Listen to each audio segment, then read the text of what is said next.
Welcome to A Meaningful Marketplace.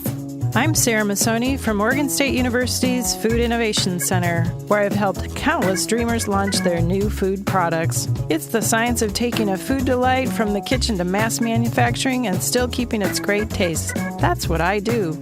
I've been called the woman with the $1 million palate, although I haven't tried to cash that check yet. Listen in weekly for real-life stories. I'm Sarah Marshall, owner of Marshall's Hot Sauce and author of Preservation Pantry, modern canning from root to top and stem to core. I love inspiring business owners to get started on their journeys, encouraging folks to be part of their local community, and I'm excited to help business owners tell their stories. Join us as we explore the journeys of women entrepreneurs in the food and beverage industry. Hello and welcome to Masoni and Marshall, the Meaningful Marketplace. We are here weekly to discuss the journeys of female food entrepreneurs. We're glad you joined us today as we bring you stories of hope and inspiration. This is Sarah Marshall, owner of Marshall's Hot Sauce. And Sarah Masoni of Oregon State University's Food Innovation Center. Hi, Sarah Marshall. Hi. We have all this snow and ice and things not so nice. It's so cold out there. I can't believe it. I was going to the grocery store with our daughter, Amy, and I said, Ames, it feels like we're in Minnesota. She's like, Mama, I don't want to live with this cold weather. I know. I was thinking about you when I was walking around with my daughter in the snow because I was like, how could Sarah have lived like this every day? Like we have it for 2 days. So cold. And I'm like, I can't feel my face. My feet are cold all the time. Yeah, it's freezing. Well, it's freezing out there.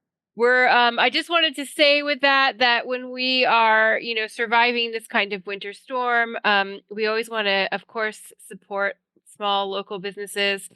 People have to cancel days. It's tough for farmers. It's tough for makers and especially restaurant owners. The farmers market was canceled this week. Mm-hmm.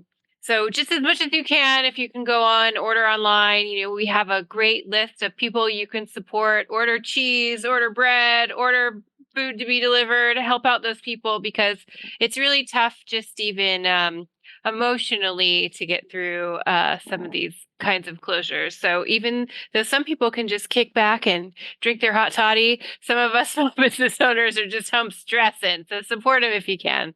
That's a good idea. And Sarah, we are getting ready for the Fancy Food Show. I'm so excited. I always love to go and meet new people. And I come back every time feeling inspired to just work on new projects. And is there anybody that you are really excited to meet or things you're excited to see when you go this time around?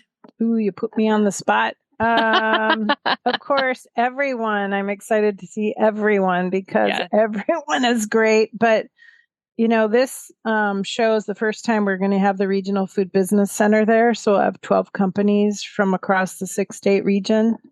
And they're all excited. These are all new or semi-new food entrepreneurs that we've connected through all of the different states. So we have Colorado, Montana, Idaho, Wyoming, Oregon, and Washington. And we have actually businesses from each of those states that are going to be joining us right there on the show floor in Incubator Village in New Next Now. I'm so excited for that. And we're going to be looking for some new guests from outside of the state. And I think that's always very fun and exciting. And then Sarah and I will come back and do our top 3 items that we found, as we usually do, and just talk about some fun stuff that we found at the show. So I'm stoked. And also, coming up later this year, we're going to be visiting with guests from across the 6-state region. So that's going to be really fun, too.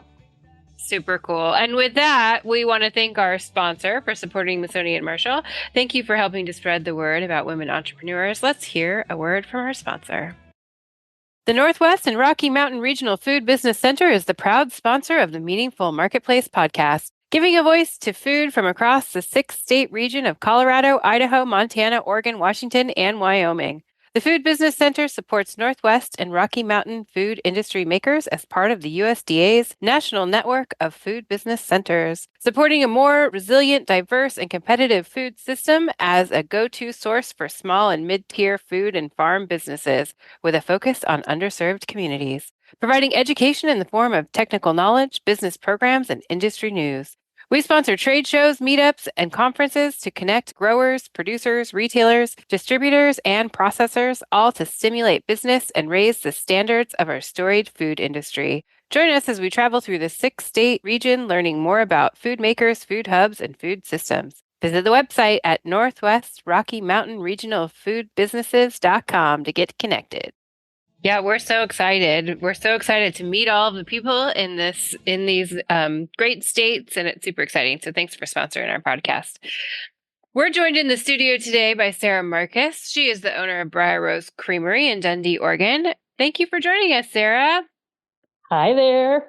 Thanks, Sarah. I know. I hope people can tell the differences between our voices today, because otherwise it's just going to be a triad of Sarahs talking to Sarahs. They won't even know what's happening. A Sarah trifecta. It's true. Even I get confused. Yeah. Like, huh? Who's that? Wait, which? All right, not me. Well, we want to connect our listeners to you. So how can they find you on social media and on the web? You can always go to on the web www.briarrosecreamery.com, and on social media I'm on Instagram. That's the one I use the most, and it's Briar Rose Cheese. Also on Facebook, Briar Rose Cheese. Actually, I think that one's Briar Rose Creamery, just to make it more confusing. Why be consistent? It's artisan. Yeah. You can do whatever you want. Yeah, exactly. I was just live. I did a live stream on Instagram this afternoon when I walked down to the creamery, because the driveway is iced in and no one can get up here. So I'm like, look, ice. That's not snow. Did you have to wear cleats or something to get down that hill? I was wearing cleats. I probably them on my fallen. boots. We got chains on our truck, so we can get in and out. But that's good. It's a little challenging. I was thinking about your cows out there producing milk in this cold weather. Yeah, I'm sure they're fine. Yeah, the two farmers we work with, they've dealt with it before. They've got generators. The cows are in their barns right now, and they're doing okay. There's always a few tricks that pop up that they got to tackle, but yeah, the cows are fine. They're producing milk. Got to keep those cows happy so you can make your cheese. Absolutely. Yeah. Happy cows equals good cheese. You were a guest on the show in January of 2021, almost exactly 3 years ago to the day. And if folks want to find that episode, it's episode 68. I imagine there's other things that we can talk about that we didn't talk about in the beginning. I know our last show, we really talked about how you got started and got into cheese making, and we can do some of that. But is there anything new you want to update our listeners on that we haven't talked about since then? Oh, gosh. Well, new. That's always the question. Let's see. We've had sheep milk since then, and then the sheep milk went away. So there's no more sheep cheeses. So yay! No, they came and gone. What was the reason for stopping the sheep milk cheese? The flock was sold, and so the new owners didn't have enough, I guess. I'm not sure why they weren't selling to us, but it's one of those situations where I'm like, well, I'm available. You guys want to, sell me some milk? I'm happy to talk to you. And I think they were kind of maxed out trying to figure out the whole new situation. So so all cow's milk right now, and that's fine. It's reliable, and we're selling more than ever. So it's great. Wonderful. Yeah. That's what we love to hear.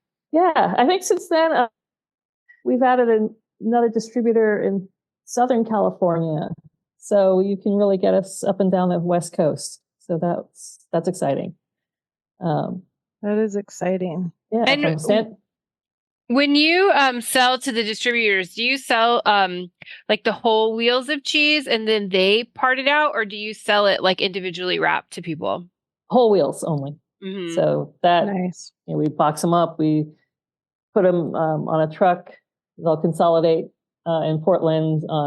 There's a truck that goes down to Southern California specifically with our products, and a couple of other cheesemakers get on that truck as well. And some jam makers, salami goes on there, and it all heads down a down the charcuterie coast. board on wheels. Yeah, exactly.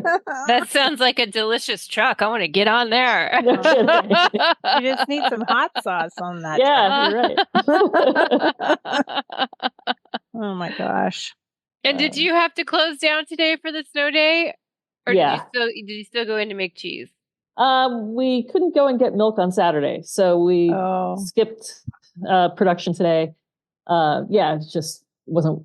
I was texting with our dairy farmer, and I'm like, I don't think we can get over there. He's like, yeah, stay put, don't go out. Yeah, so it's supposed to be both worse tomorrow.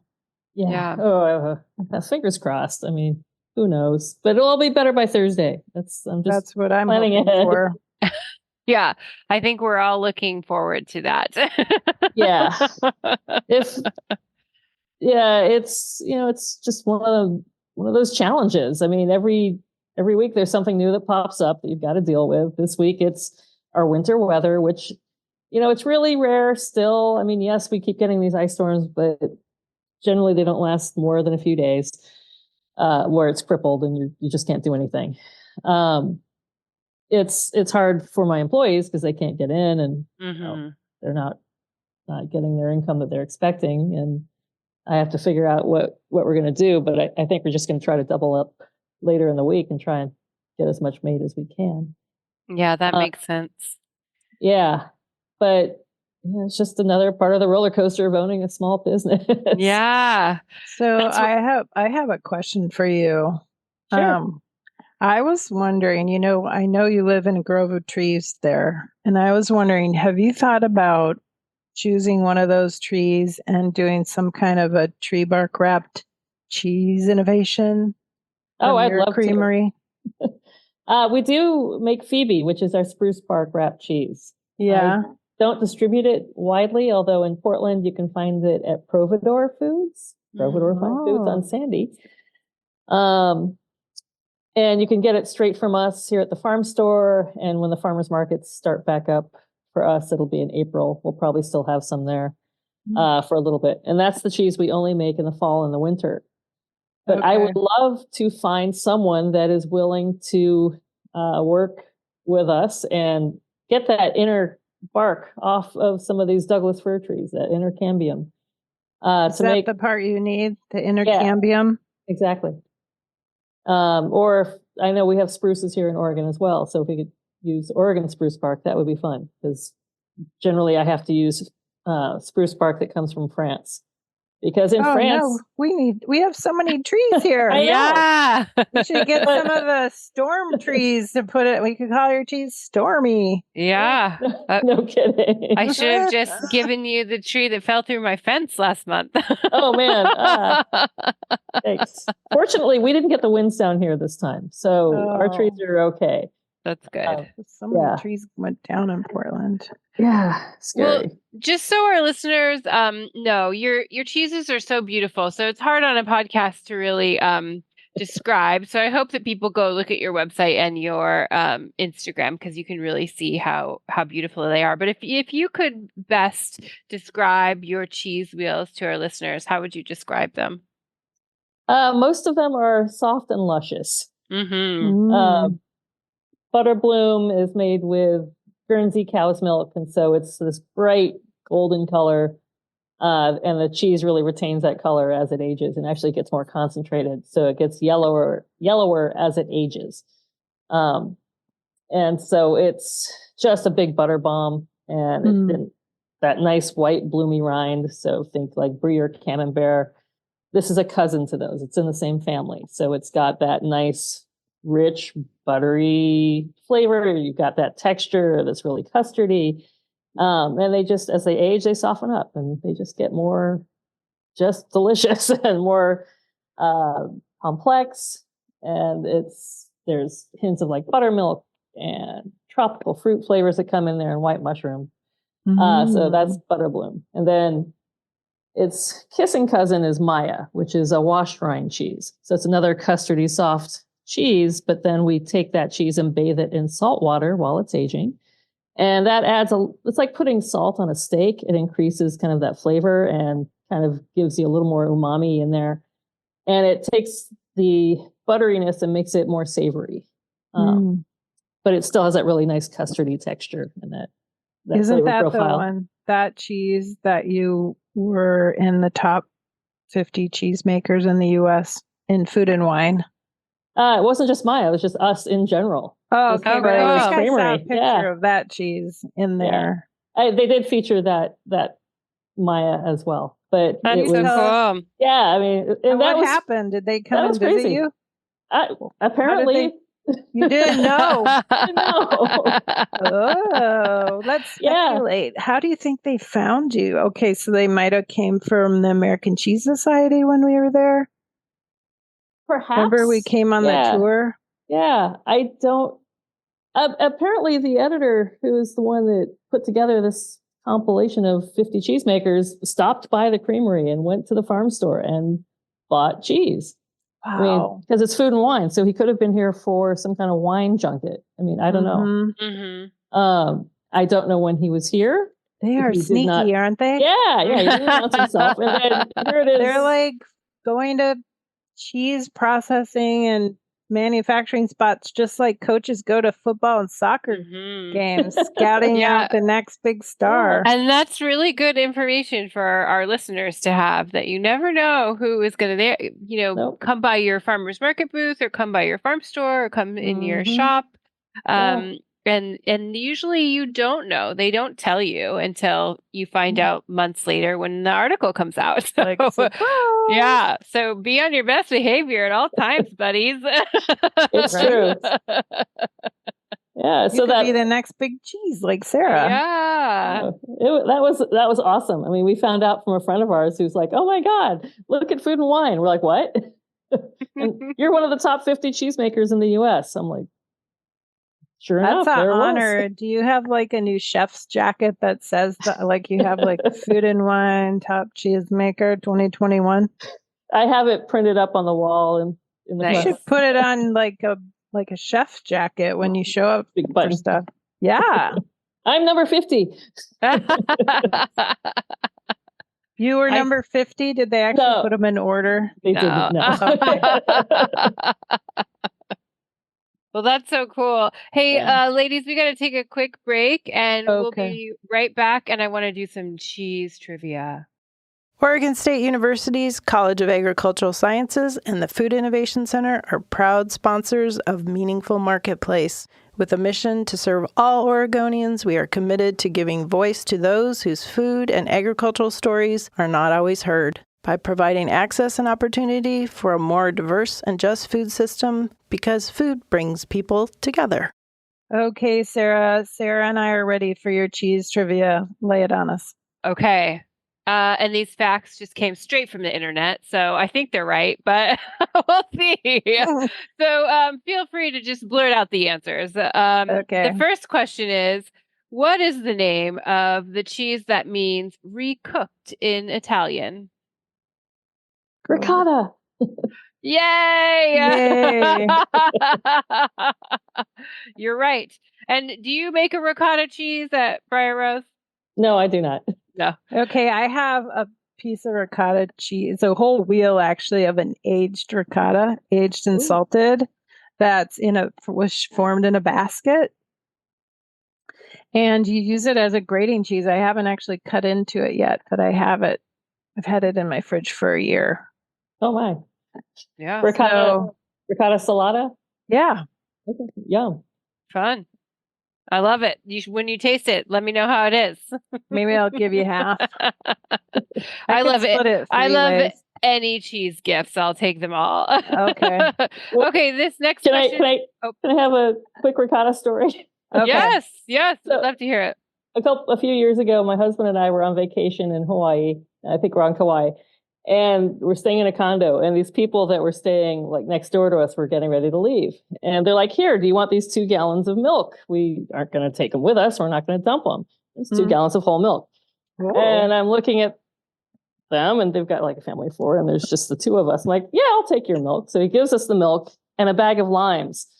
And so I take them, and I'm like, the next morning I got up early and I started heating up the milk, and I squeezed the lime juice into it, and I made ricotta. And Jim comes out into the kitchen. He's like, "What are you doing?" I'm like, Well, they gave us limes. They gave us milk. What else would you do with all of this milk? It's like make lemonade, right? Make ricotta. So here we are. You can't even stop making cheese when you're on vacation in Hawaii. It's true. It's Did you in go your to the blood. farmer's market with it? We had picked up some papayas at the market, so it was perfect. Yum! What a great breakfast! Yeah. Yum. Okay, next question: true or false? National Dairy Month and National Cheese Week both happen in June. True I think or it's false? true. I think ice cream might be in July, though. It's true. They both happen in June. National Dairy Month is the month of June, and National Cheese Week is the last week of June. Yeah, and maybe ice cream is in June too, but for some reason I think it's July, but it could be in June, I bet. Ice cream didn't come up in my cheese fact checking. Okay, just 2 more questions. The next one is, how many varieties of cheese are there? Thousands. What do you think, Sarah? Thousands. Yeah. According to cheesehouse.com, there are 2,000 varieties of cheese currently. That's a lot. That's a lot. Yeah. I was surprised. I definitely can't name them all. No, that's too many. I kind of am familiar with most of the categories, but I couldn't name all the cheeses. Yeah. Okay, final question. True or false? Cheese helps protect tooth enamel and has antibacterial effects. True. Yes. Thank you, cheese. Cheddar cheese job to help our world. Like really aged cheddar, you can just like suck on it in your mouth and just like coat your teeth with it. It's really good for your teeth. Yeah, I had no idea that cheese helps our teeth. My dad did research on that, I think in the 90s or 80s or something. I don't know when, but yeah, that's a thing. Professors research stuff like that. Can you believe that? Yeah, that's awesome. Cool. It's so cool. My dental hygienist loves my teeth. Yeah, so. There you go. Proof in the cheese. Yeah, I'm a case study of one. She's a queso study of one. Good one, Sarah. Well, so we know you sell your cheese to some stores. Can we tell our listeners where they can get it from you directly and then where they can go to buy it online as well, in case they can't just come to your shop? Sure. Well, directly, I do not ship. I have to say that. I leave that to others. But you can find us at the farmers markets around Portland. So we're at PSU starting in April. Sometimes we'll go in March, but usually the weather lately has been kind of like, April's better. So we usually start the first week of April at PSU, downtown Portland, as well as at Beaverton in downtown Beaverton, also starting in April. And we go through Thanksgiving. And we're also at the McMinnville Farmers Market. That's on Thursdays. So the Beaverton and PSU are both on Saturday mornings. McMinnville is Thursdays, and that one starts in May. You can also find us at the Creamery. We have a farm store, and we're open Fridays and Saturdays from noon until 5 p.m. So every Friday and Saturday, you can come buy direct from us. Sorry? Can you tell us what your biggest day in sales was at the farmer's market in the last year? Oh, God. How many pieces of cheese you sold or some kind of factoid? How many pieces did we sell? It was a lot. McMinnville does really, really well. So does actually they all do pretty well. And this year we actually killed it. It was our best year ever. Oh, in terms of our farmers market sales. Congratulations. We had great market folks out there. And we broke $1,000 a few times, which for us is like phenomenal. That's amazing. And like I kept sending more and more cheese. We're like, okay, here, sell this much, and sure enough, they did. I'm like, oh my God, okay, here's a little more. If you send it, they will sell it. Yeah. So. And when you sell it at the market, then are you selling individual pieces that you guys do, or do you sell whole wheels too? Both. So usually we have what I call the retail cuts, which are about 1/4 pound. It's good for a couple people. or unless they're me, then I can eat it all myself. And the little 4-ounce cup, the cups of the fresh fromage blanc. And those we have plain and usually a flavored one that we sell. And we try to make sure that they're small enough that people can buy them and they're still affordable. Also, we sell our farmers, only at the farmers market booth do we sell our chocolate fromage blanc truffles. So those are little like chocolate cheesecake bites. That's kind of one of our anchor products that you can only get at the market or at our farm store. We do not wholesale them. I've actually scaled our production of those way back because they're really labor intensive and the cost of ingredients is pretty high. But they're a labor of love. I love making them, and they're just, actually, I don't love making them. That's a lie. You used to love them. Yeah, they're a labor of love. You need to find some new people to fall in love with making them. Yeah, exactly. So yeah, we do sell smaller packaging. So we cut up our wheels of like Honolulu and Callisto into smaller wedges, and we sell those. And then with the softer cheeses like Butterbloom, I make a small format version called Butter Baby. So we make it at the exact same time as our Butterbloom, which tend to be about a pound, but then we do a smaller one that's about 4 ounces. It just looks like a little hockey puck, and it's just as delicious. It's the exact same flavor, just smaller.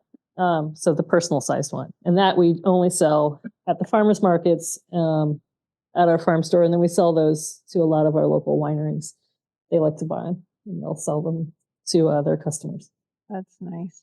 Yeah. And do you live there in Dundee, where your Sarah, shop is? You have to go visit. I do. I know. I have. Yeah, I haven't been. You go right. You look right up the hill, and there's their house. Yeah, that's so cool. We have 12 They're in acres. this sort of valley-ish area, right on the side of a lovely knoll. Yes, we're surrounded by all kinds of trees. Tree-lined boulevard. Yeah. That's so cool. I love going out to Dundee and McMinnville. You know, we spend a lot of time there during the holidays. I do a lot of shows out there. And I love it. Every time I'm like, we could live here. It's cool. What about, I do have a question for you about any local activities, excitement or events. We had such a fun time at your place for the American Cheese Society. You gave us a tour a couple of years ago. I was wondering, have you ever just hosted events there on your property? I think you do weddings and stuff. Is it true? Wait, no. Maybe I made that up. You may. That would be. Well, I don't know if I want to do weddings, but it'd be fun to host events. I have not. I only did it that one time for the tour for the American Cheese Society. Because you have that nice spot just down from the Creamery where they put up the big tents and stuff. Yeah. That's our employee parking lot. It was perfect. Yeah. No, I thought so too. So, maybe in the future, who knows? I could diversify and, host weddings or concerts. Who knows? And then you could have cheesecakes. Yeah. Stacked cheese as the wedding cake. Exactly. The 3-tier. Yeah. Cheeses. Yeah. People do that. I've seen it. Seems so cool. Yeah. Well, Sarah Masoni is often a judge for cheese awards. So I felt like this is a good opportunity to find out what cheese judges are looking for. Like, what really wows you as a cheese judge, Sarah? Yeah, I'd like to know. Well, for me, the first thing I do when I look at a wheel of cheese is I look at the surface of the cheese. I look at the shape of the cheese. I look for any defects or lopsidedness. I'm really looking for perfection and pride in manufacturing that artisan wheel. I think it's really visible from the outside how the cheese is going to be on the inside. Depending on the type of cheese, I'll look for puffiness or strange things because I'm really trained as a defect judge. And if you think about tasting stuff, we're always critiquing it based on things we don't like. A lot of times first we'll say, oh, this is too salty or too this or too that. And so then I will cut the cheese open and I'll smell it. Actually smell it before I cut it open. So I'm always smelling what I'm tasting. Cut it open, I'll smell it, and I'll cut a small piece and sometimes pull a plug. So if you've ever seen those cheese plugs, we put this thing down into the cheese and rotate it and pull it out. And then I'll take the cheese, and depending on the type of cheese, I may take the piece and break it, or simply take it between two fingers on both of my hands and just pull the ends down to see about its elasticity or if it's short. I look at the cheese for openings, for slits, for gas bubbles. All the different textures and flavors come from those types of properties when you view the cheese. And then lastly, I'll actually put it in my mouth and taste it. Sometimes I'll move the cheese around in my hand between my pointer and my thumb and roll it in a ball and warm it up a little bit and then put it in my mouth and taste it. Sometimes I just put it right in my mouth and, masticate, chew, coat my tongue, sort of see how it dissolves, see if there's any texture. Sometimes older cheeses, you'll actually get little scillorads, sort of like you're eating a pear, but it's actually calcium deposits or other types of proteins that might congregate as the cheese ages. I'm always looking for whether the milk was good when people made the cheese. Sometimes people will make certain kinds of cheeses when the milk is kind of at the end of its life, hoping that since it has a short shelf life, maybe it's a fresh cheese, that they'll be able to, reclaim some of the money they spent on the milk with a quick fix in a short shelf life cheese. And those cheeses are actually the ones that really deserve the freshest and the best milk. So some of the defects that we see a lot of times in cheese is bitterness. And, that could just have to do with maybe aging at a wrong temperature, or, having milk that, again, wasn't quite fresh when you made it. And I always like to sort of decide if I feel like the cheese has been salted properly or correctly. Sarah was talking about how they put the cheese into a salt bath or brine to affect the flavor of the cheese. And you can really tell when you're tasting cheese how the cheese has been treated in that salting phase. And let's see, I don't know what else to say. Maybe Sarah can add some stuff to what I said. Well, I think that is a lot. I mean, I like people to know that, just because I've talked to you about what it's like to be a judge, for you do cheese, you do chocolate, you do all kinds of things, ice cream, that a lot goes into it. A lot is processed, a lot is thought about. It's not just like you taste it and go, oh, this is good, You have to check it all out. And then I think you can tell if people put love and time and care into it. And every type of cheese has a specific texture that it's going after, right? Yeah. And so, different cheeses might have a wash rind, as Sarah was mentioning, and that we would expect a little bit of a funky flavor, a little more earthy, a little more yeasty kind of flavor to it. And, artists and cheesemakers have signature treatments that they do to make their cheese. We call them American originals. So they may be following processes from ancient cheeses that were developed, in countries that have been around a lot longer than the US. So France and Germany and Switzerland and Spain and, places like that. And then they take and make those cheeses here, and they really are a representation of terroir, of the region, of the type of cow, ingredients. People may be using specific types of salt, the air, all those things have an effect on the way a cheese turns out. Yeah, so much to think about. All true. Yeah. Sarah, when you're choosing the cheeses that you send in, if you enter these types of contests and food award things, do you are you looking at all of that stuff that Sarah mentioned and thinking about it?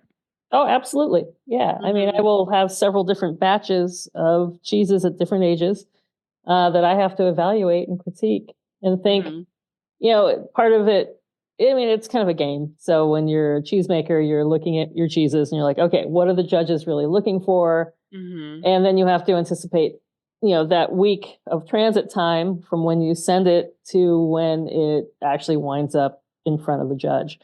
So you always have to cross your fingers because stuff can happen between the time it leaves the creamery to when it gets to wherever it's getting judged. It's beyond your control.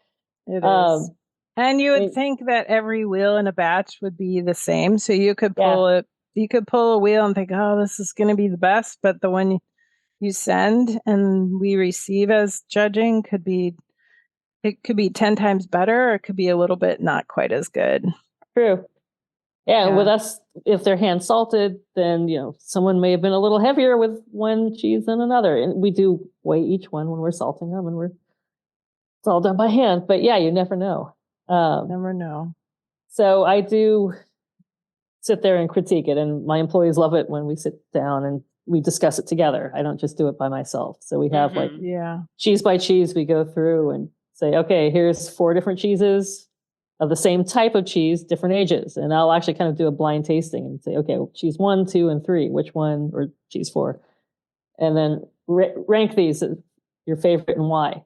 Let me know. And so we'll sit there and discuss and kind of go into an in-depth tasting of like, why is this one preferred over this one? Why is this one seem to be tasting better right out of the fridge, but this one, now that it's warmed up, has opened up and gives you a lot more of the full flavor of what we're looking for. It's really, it's a fun exercise in sensory perception, just, second guessing what are the judges. Sensory is a science. Everyone should know. And right now is the time. There's a call for entries for the American Cheese Society judging and competition. It's going to be happening in early June in Minneapolis. So if you do have a cheese that you're thinking about entering, you should do it.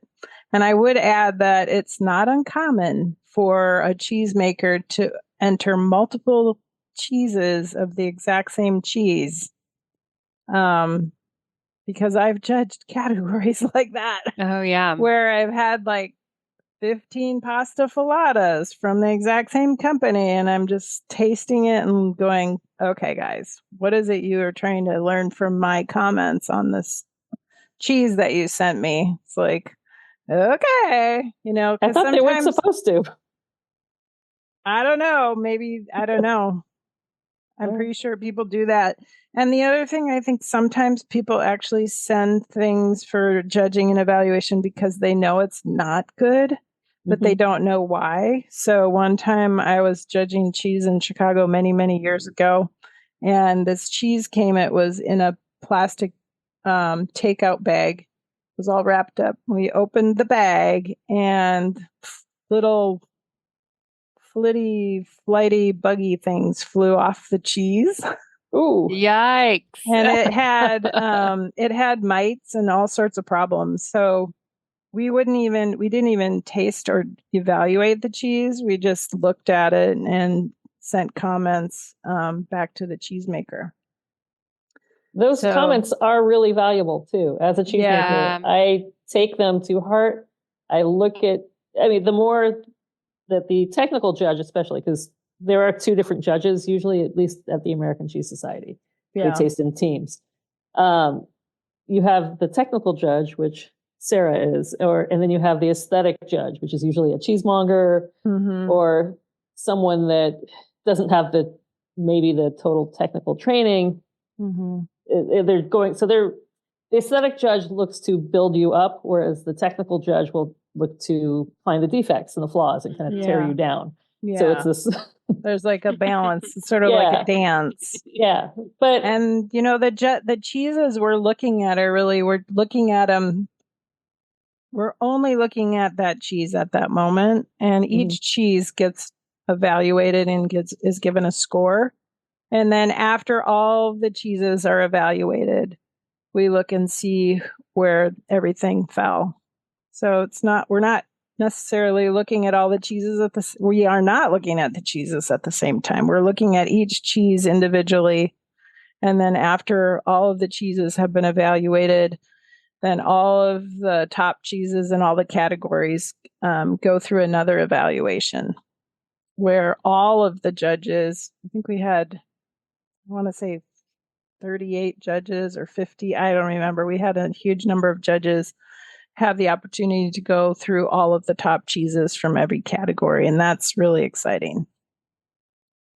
Fun. The fascinating world of cheese judging. Yeah. Well, Sarah, we always like to ask people what they need from their community right now. So what can our listeners and us, what can we do to help you in your biz? Yep, buy more cheese. Post it on social media. Tag us. We can do that. We can do that for absolutely. Sure. Yeah, it's just get the word out. Keep buying the cheese. Support, if you can't find us, support your local creamery, because, every day, every week, there are new challenges that pop up, and that can make or break someone. You're always just kind of like, are we going to be able to afford this next fix? Mm-hmm. We're waiting to see what happens once everything thaws around here. Things are pretty icy. Mm-hmm. So, it's just, keeping the lights on, keeping the wheels of cheese turning. Buying it helps, and asking it specifically by name. I mean, often people will go into one of the local grocery stores here, like New Seasons, Market of Choice, even Whole Foods, and they won't see our cheese. And I know, it's just things ebb and flow. Sometimes some weeks they'll stock us, sometimes they won't. But you can always ask the cheesemonger. Mm-hmm. Go into the counter, and whoever is working behind that counter, just ask, hey, do you carry Briar Rose Creamery?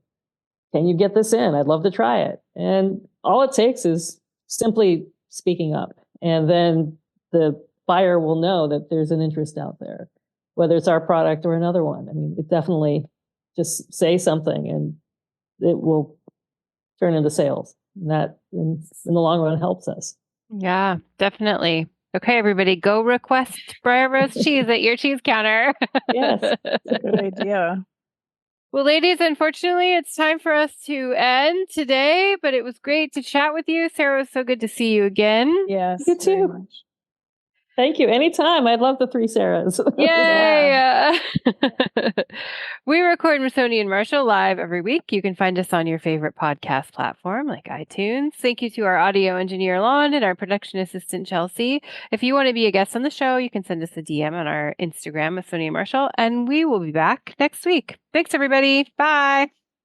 Bye for now. You're listening to the Startup Radio Network. Listen, learn, launch. 10% of our gross revenue goes directly to women entrepreneurs in developing countries around the world through Kiva's microfinance program.